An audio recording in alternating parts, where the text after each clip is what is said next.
world all his own. He has taken us to the cinema and showed us wonderful stories. From Bottle Rocket to Rushmore, from the fantastic Mr. Fox to the Royal Tannenbaums, Moonrise Kingdom and the new Grand Budapest Hotel. And he's done it all in his own unique, inimitable style. Hello, I'm Ernie Manouse. Coming up on Interviews, our conversation with Academy Award-nominated screenwriter and director Wes Anderson.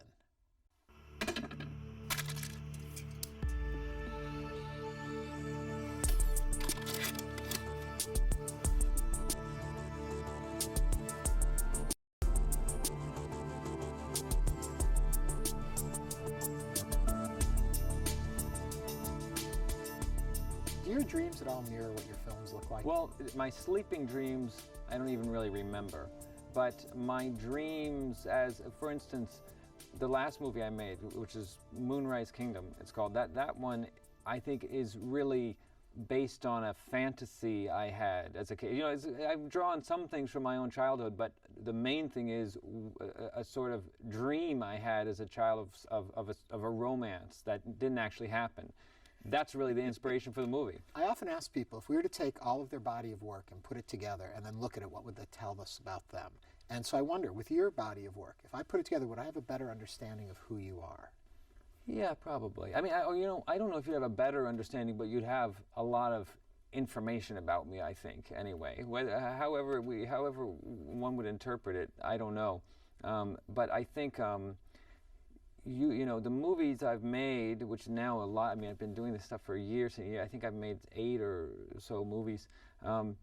They're all these movies are made up from scratch. They're not adapted from anything. So and although I've always worked with a writing partner, different people on each movie, there's some degree to which whatever is coming from my imagination is probably, you know, inspired by my background and my own whatever psychology or something. So I'm sure that without me controlling it or choosing to, I'm in the movies. So what really fascinates me about what you do is the process by which you say you work with a co-writer. I love hearing how you guys put this together. Well, you know, actually the last one we did a lot of the script in Italy. One of the movies before that, one I made years ago, Life Aquatic, my co-writer Noah Baumbach, my old friend, he and I wrote it in an Italian restaurant in New York where we went every day anyway. But this last one, the Moonrise Kingdom, I wrote. I tried to write it for a year and was struggling and failing. And then I met my friend Roman in Rome, and just by chance, and I asked him to help me, and we ended up making the whole script there together. And then this new movie, Grand Budapest Hotel, this one I wrote with my friend Hugo, and we wrote it in England. So they kind of have taken me all over the world, these things. So when you do collaborate with someone, though, and you're saying with one that you had worked on it for a year and couldn't get it going, what for you is the advantage of working with someone else? Why does that help you create? Because all of your films, no matter who your co-writer are, feel like they come from you. So what are they bringing to the table? Well, first of all, they're bringing lines and questions and ideas. I mean, they're bringing everything I'm bringing in a way. You know, usually I think they're people who they're always my friends, and they're people who I've brought in to help me do the thing I want to do. So there's some degree to which they know they're there to help me rather than that we're not going to fight about where we want it to go. They're going to let me kind of guide it a bit, but the movies are filled with their ideas, and so what I want from them is both that it makes it more fun for me, that I feel like I work longer and harder on the thing because I'm having more fun because we're talking it out and we're entertaining each other, and then they give me lots and lots of ideas that I can. You know, I do the actual physical writing, but you know, I mean, on Moonrise Kingdom, I was trying to just do it on my own, and it was a very, very slow going, and when I got help, it was very, very fast. When you do collaborate, though, when you're creating the story, when you're putting this, and I was saying creating the story seems wrong too from what I've read of how you go about this process, because it's ideas of characters studies come up, scenes come up, moments come up, and it kind of evolves into the plot, correct? Well, It depends. Most of these movies I've done, it would probably be an exaggeration to say they have a plot. Any one of them. This new one, I think, does. Yeah. I mean, this one actually has this happens, and then this happens, and then this happens, and it's all connected. But I would say that to make a movie, to make a good movie, in most cases, you need a lot of ideas, and you need a lot of material, and it's not, and to keep it going for 90 minutes or 95 minutes or 2 hours or whatever it is, it's got to hold a lot of information and a lot of feeling and observations about whatever it is. So for me, even if you have a plot, you've still got to fill it with things, and you've got to build up something, and you've got to kind of research and gather ideas, and from at least my kind of movie, they sort of need that. Yeah. When you start the first day of shooting, is the script concrete? Is it done at that point, or are you still evolving as you go? Usually, I think the script is usually there. The script is usually the thing we don't change, but. And by the time we're on the first day of shooting, we've done another thing after the script. We've finished the script, and then we've spent a lot of time figuring out how are we going to do this, and what is it going to be, and what is it going to look like, and a whole different set of with this Grand Budapest Hotel movie, the script was done, but I had no idea what the movie would look like or just any sense of how we would go about it. We really went back to square one with a script in hand, but the one thing that is totally up in the air is what are the actors going to do with it, and that as planned as it may be, and as set as the dialogue is, they improvise everything about how they're going to do it, and it's pretty chaotic on the set. Because nobody really knows what's going to happen. Do you find surprises then when you're working that way? Is it like, wow, look at that, it worked? Definitely. There are surprises all the time. I mean, every take, the actors bring some surprise, really. Yeah. Does that change, though, working with, oftentimes you work with the same, I know you bring other people in and out, but there seems to be a core acting studio of yours, a group of folks that come back or at least get your sensibility in a certain way. Does that hinder or help, do you think, in the long term of what your projects are going to be? Well, the actors who I've worked with over and over again, there's a whole bunch of them, they're almost all people who I knew their work before I knew them, and I was a fan. Yeah. So for me, they're people who I've had fun with before and enjoyed working with before, but mainly they're just people who I like to see them in movies, whose work I love. And so I go back to them just, because I have the luxury of knowing how to reach them directly and, to try to, convince them to get involved in one of these movies.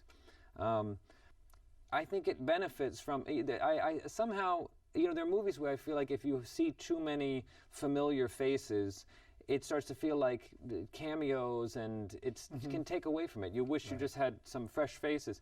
I hope I'm right, but my feeling about it is with a movie like this one, it can hold those. It can hold a lot of famous actors. It can hold the stars because they're playing characters that tend to be a bit exaggerated, and they're.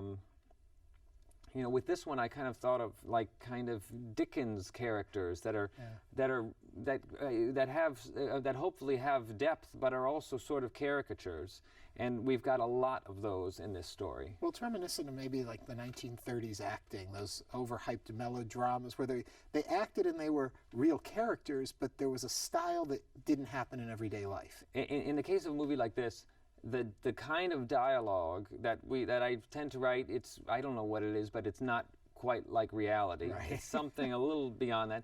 And the sets and the costumes and all those things, those are definitely somewhat more. There's a certain exaggeration in all that stuff, and they're almost jokes in the clothes and the mustaches. I feel like how they play it in that context, they usually just try to make it as real as they can. But in this movie, they're also talking very fast, and there's a rhythm that's not quite reality. But what I feel like these actors do is they take all this stuff and then they just try to make it real and spontaneous. And I guess it's an unusual mixture. I go back and forth looking at your work and thinking either you're painting pictures with each frame, with each shot, or you're putting on a stage show in some ways. How do you, is that something that's conscious, or is it just a style that's developed for the way you shoot what you shoot? I think it's the latter. You know, usually, well, with a movie like this one, we're trying to make a kind of a big story, and we're not a $100 million movie. You know, we're a smaller, a budget kind of movie. But I don't want to. You know, we wrote the script just what we wanted, and it has ski chases, and it goes. You know, it has these alpine, monastery and observatory, and it's got trains, and it's got. It's got 3 different time periods, maybe 4 different time periods. A huge grand hotel. It's a big movie. So how we get this story done requires a lot of sort of invention. And I don't like to come up with if I say, okay, we don't have the budget for 3 weeks of ski chase shooting. We're not going to Switzerland. How are we going to do this, a part of the movie? And what I want to do is find a way to do that part of the story where where I prefer it to if we had the money to go do it. So I've got to come up with something that I have not just no regrets, that I prefer this to what we would have done otherwise, and it fits into our tone and everything. That's, I think, where it can start to be a bit of a painting, a bit of a theater production. The solutions, we've used miniatures, and we've used actual painted backdrops, and we've used all kinds of old-fashioned movie techniques that I love, and hopefully it makes the whole thing stick together and can give it a sort of storybook quality, and it can have a lot of detail and layers of visual, whatever it is, extra ingredients. When you think about all these things and you talk about putting this stuff on the screen, when you're writing, does that ever hinder you? Do you ever, can you be so in the moment writing that you don't think about, can I make this work? Can you free yourself of that? I think always. Yeah? Yeah, I mean, I think I will think about, I will sort of automatically think a bit about what might be some solutions, but I always will just write the thing, because many times I've done things that I know if we did take this script and just hand it over to somebody who makes movie budgets, they would come back with something much higher than an unshootable movie, but. I like having. I prefer to get to a point and say, okay, I've done something impossible. How are we going to do it? That's more fun to me anyway. Would you like to work with an unlimited budget? Would you like to make one of those, or is part of the charm of what you do for you making it work on what you can? I did a movie that was years ago. I did one that was it was a big budget movie. It was $62 million budget or $52 million budget, and we went over. We spent 60. We went $8 million over. We were scheduled to do a very long shoot of 80 days, and we shot for 100. And it was, and I didn't like it. I didn't like working that way. It was. We did things that that had a large scale, which I wanted to do, but it wasn't efficient and it wasn't fun. Okay, so then take me all the way back. As a kid, was this always what you wanted to do? At one point, I think the first thing I wanted to do when I was a kid was to be an architect. And then I wanted to, when I was in high school, I really wanted to be a writer. I think that's how I saw myself. But I did always do little short plays as a kid, and I made Super 8 little, kind of movies. Yeah. And I did this all along. So somehow, what I do now combines some of these things. I think in a way, I had this thing in mind without quite putting my finger on it. Yeah. How much does Rushmore mirror your high school years? I think it's a combination of my high school years and Owen Wilson's. We wrote it together, and I think this character's kind of got us both in it. He puts on plays in the movie, and those plays are kind of based on plays I did as a kid, and we filmed in my school. But it definitely has a lot of very specific things from both of our both of our high school and middle school years.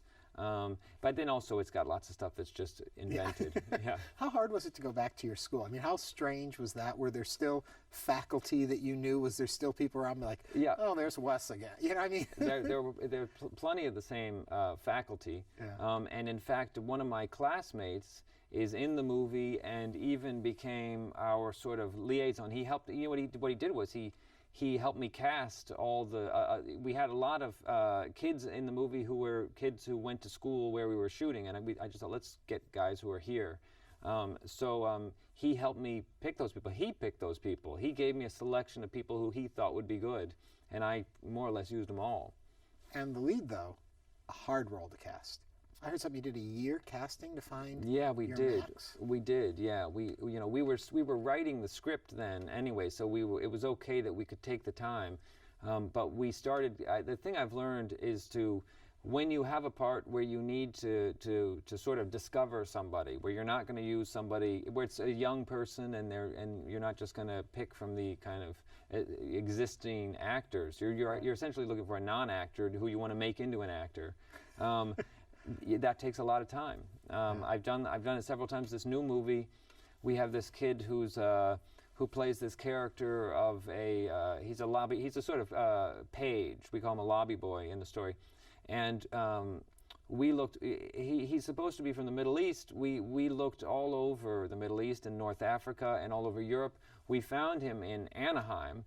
And it was after seven months of looking, and we found this great kid called Tony Revolori. But we didn't know where he was going to come from. We had no idea.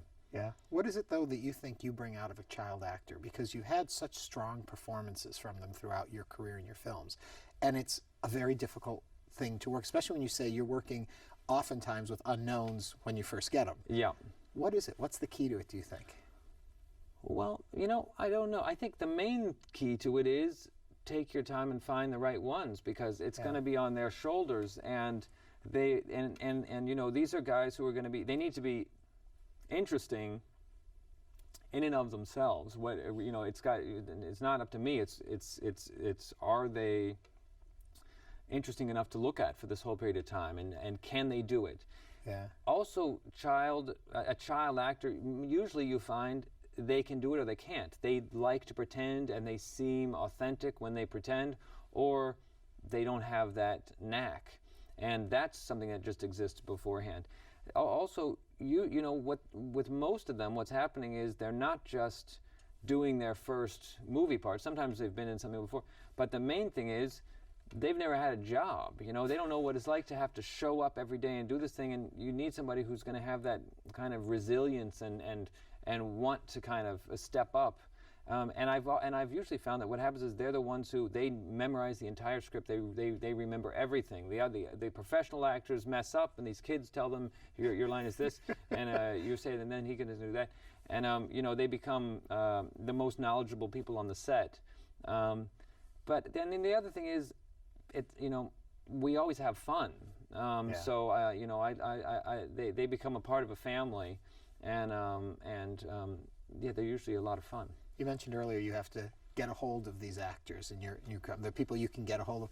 Yeah. Bill Murray, not an easy person to get a hold of, kind of does things in his own way. Yeah. You two have built quite a relationship working together. Yeah, well, we've done, I think, something like 7 movies together. The first one was here in Houston, Rushmore, and he's somebody who's not just, he's one of my favorite actors. He was before I ever met him, but he's also somebody who's very valuable on a movie set. He's good for morale. Really? Oh yeah, he's if you ever wanted to get 350 people to suddenly do something spontaneous, give them instructions, he's the best person for that. And I've many times said to him, can you just get this crowd to do this? And he likes to do that.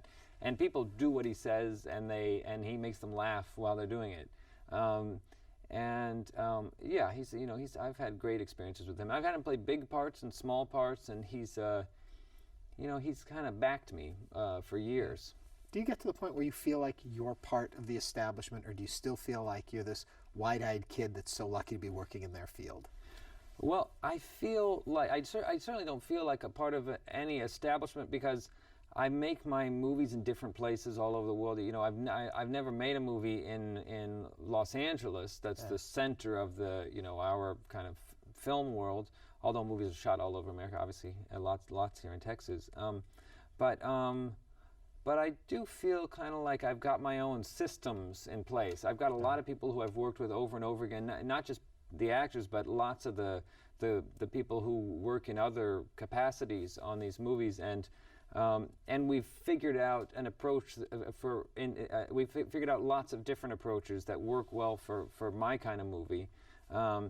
So I would say I don't feel completely wide-eyed, because I feel like we've got too many systems in place, and too many, The other thing is also, making a movie, you're usually so busy that there's not really time to feel wide-eyed. You've got to be pretty military about it all. But there has to be moments where certain actors come on the set and you think, well, I'm working with them. At least that's like, I'm sitting down here talking to you and I think, wow, I'm getting to talk to Wes Anderson. I mean, there's those moments where you're still, and I'm just wondering if you go through those, and then how do you put that to a place where you can then tell Bill Murray how to do something, or things like that? Yeah, well, that's two things. One, always, especially when it's an actor who I haven't worked with before, but often when it's somebody I have worked before, first there's the experience of just seeing somebody playing a scene that you've written and bringing it to life, and you saying, here's Ralph Fiennes being our character. That's very exciting, and that's and if you want to be wide-eyed, that's a great moment for it, and that is the feeling of that. But then in terms of directing them, well, first of all, they don't necessarily need a lot of direction, but I have this advantage of the fact that I've probably spent an extra year and a half with this material, and they may have prepared some things, but I know it all. I know the story so much better. I know all the details. I know where we're going to shoot this other thing and how it's going to fit together theoretically. So I've just got so much more information. It makes you confident when you can say, well, here's why we should do it this way or this way. But it's always the actors. They're really in charge of what they're going to do. So I'm just there to kind of maybe every now and then steer it a bit. Yeah. Are you sure of where you're going to go next, or are you still in the last film? How soon does that shift for you? I think I'm still in the last film. I traveled from New York to Los Angeles recently by train. We got a little train car, which was a great experience. And my friend who I'm talking about an animated movie with, he traveled with me, and so that we could work on this story idea. So we did have 3 days of work on this new animated idea. But as soon as I got off the train, I was back into the Grand Budapest Hotel, this current movie, and I've been doing one thing or another related to this movie. You mentioned animated. It takes back to Mr. Fox, and I wonder, you talk so much about the collaborative effort with these actors and having actors, and they kind of know what to do, and how is it when you don't really have actors? Well, with an animated movie, especially a stop-motion movie, which is what Fantastic Mr. Fox is, in a way, you get more of that. First, because the process of recording the actors is very, very free. The fact that we're not seeing them and they can move around and do whatever it wants, you end up. To me, it feels more improvisational, and it just gets a little wilder. You work. I mean, at least my system is we work very quickly. We recorded most of the voices for Mr. Fox on location. We went out on a farm. We went. Part of it we did in Italy. Part of it we did in New England, and some of it in England. And we tried to stay. For indoor scenes, we recorded them inside somewhere, but on location inside. For outdoor scenes, we went outside. We went in the woods, and we filmed. Which is really surprised. People don't know the industry. It's almost all done in a sound booth somewhere. So this is really... Yeah, that's the way it's always done. Yeah. Yeah, this is a different way to do it, and it was fun. And the actors brought a tremendous amount of their own personalities and ideas into that process. Okay. Then you edit that, and you do storyboards and make a kind of cartoon, a drawn sketch version of the movie with those recordings. And the animators then take that, and they are like actors. Even though you may plan, and you do plan, all the things that are going to happen in the course of a stop-motion shot, which is, you know, frame by frame, and they're moving these puppets by hand, the animators, how they're going to do it, they don't even entirely know, even though they know they need to be, if they get to from A to B to C, the process of it, they're surprising themselves as they do it. The way they make these puppets seem alive is mysterious, and they are like actors, and every animator is different, and they have a different kind of style and voice. Do you have the same kind of discipline in your personal life that you have in your professional life? No, I don't think so. No. Yeah. No, I'm lazy. When I'm working, I'm not lazy at all. That's the one thing. But I'm the kind of person who would, you know, be asked to sweep the floor, and then later you see it's under the, you know, we didn't use it. Yeah. And that's not the way I work. I'm on my movies. Well, I'm happy that you've been on the movies you've been on. Thank you so much for the joy you brought us, the stories you've told, and the visuals you've given us. Thank you so much. What a pleasure to be on the show with you. Thank you. Wes Anderson.